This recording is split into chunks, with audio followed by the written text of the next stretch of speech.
Bueno,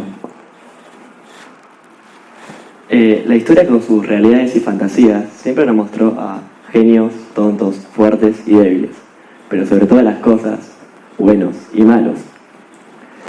Siempre en los libros de historia o películas que se basan en la historia, siempre vamos a ver estas dos cosas muy bien marcadas.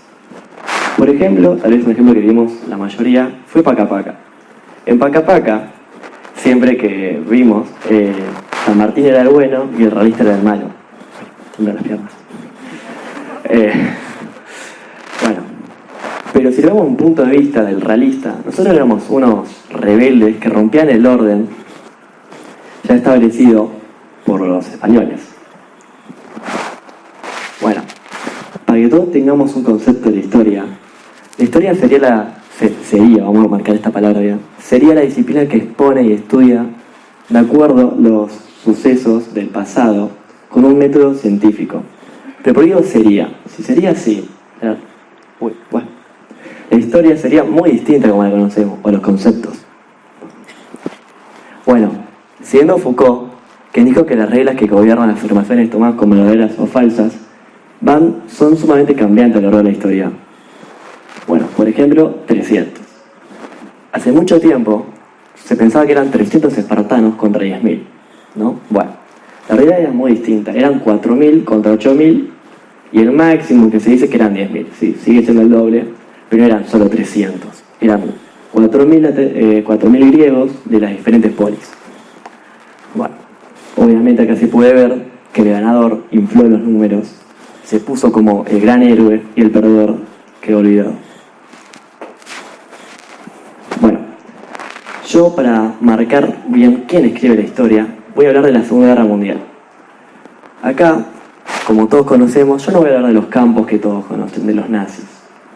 En estos campos, no son los conocidos, no son los que se contaron en este suceso. Vamos, dale. Bueno, ahí está.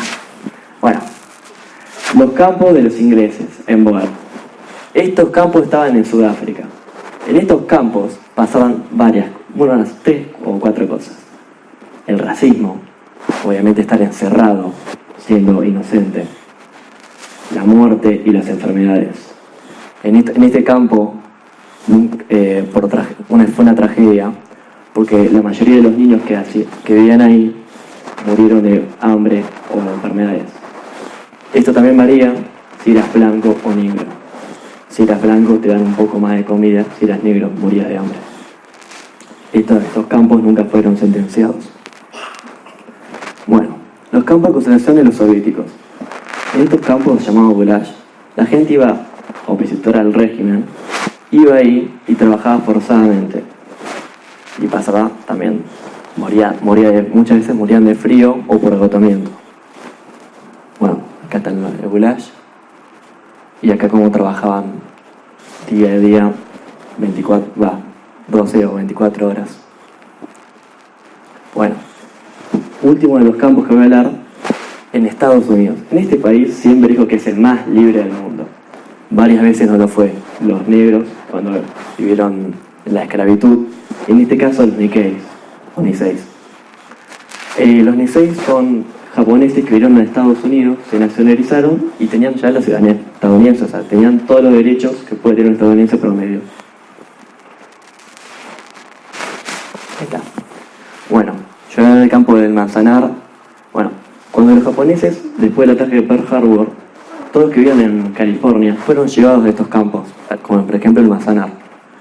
En estos campos la gente tuvo que vender sus propiedades, todo lo que trabajó a lo largo de su vida, y ir a este campo. Acá sí eran alimentados, pero si uno intentaba escapar, era asesinado. Bueno, como pueden ver en la imagen, estos Niseis todavía eran leales a la bandera de Estados Unidos. Ya al final de la guerra, ya no se podían sostener estos campos porque no era sostenible. El gobierno de Estados Unidos lo único que le dio fueron $20 para que vuelvan a sus casas. A sus casas. Fueron vendidas o usurpadas, no tenían dónde volver. Después, con la presencia de Ronald Reagan, volviendo a estudiar la historia, se dio esto. como resultado. Los prejuicios raciales y la histeria bélica y la decadencia del liderazgo político llegó como conclusión a estos campos. O sea, lo que quiero decir es que estos campos fueron totalmente innecesarios. Bueno, ahora los crímenes de guerra. También muchos pensarán que lo único que hicieron los crímenes de guerra fueron los nazis, y es muy distinto. Acá pueden haber Winston Churchill, a Theodore Roosevelt y a Joseph Stalin, los 3 ganadores de la guerra. En estos, cuando fueron sentenciados los alemanes, un alemán dijo, un oficial, que de verdad la Alemania nazi tuvo crímenes de guerra, pero no fue la única, y fueron palabras muy ciertas. Bueno, yo voy a hablar de General Patton. Él fue el que liberó Francia, fue el primero en llegar a París, el primero en liberar Países Bajos. Él es un héroe según la historia estadounidense, pero este héroe tiene lados oscuros. El general Patton, tras la muerte de uno de sus oficiales del Estado Mayor, como represalia, dio la orden de quemar todas las casas de la región. Y textual dijo así: no hay nada vivo en centenares de pueblos y ni siquiera un pollo. Todo esto es obra mía. Después, otro de los grandes ejércitos fue la URSS. En la URSS, cuando ocuparon Varsovia, para que los polacos no se liberen, mandaron a 15.000 personas a la búsqueda de Katyn. Estas 15.000 personas fueron asesinadas. Ninguno de ellos tuvo sentencia. Y por último, uno de los casos más tristes que se puede contar es la violación en esta guerra. Chicas de entre 14 a 50 años fueron violadas por ambos ejércitos, o sea, los aliados y el ejército rojo. Y como un mínimo de casos, se puede decir que en el ejército de los aliados fueron 285.000 mujeres, en el ejército rojo fueron 350.000 mujeres. Y esto se puede triplicar hasta cuatriplicar. Bueno, ¿qué pasa?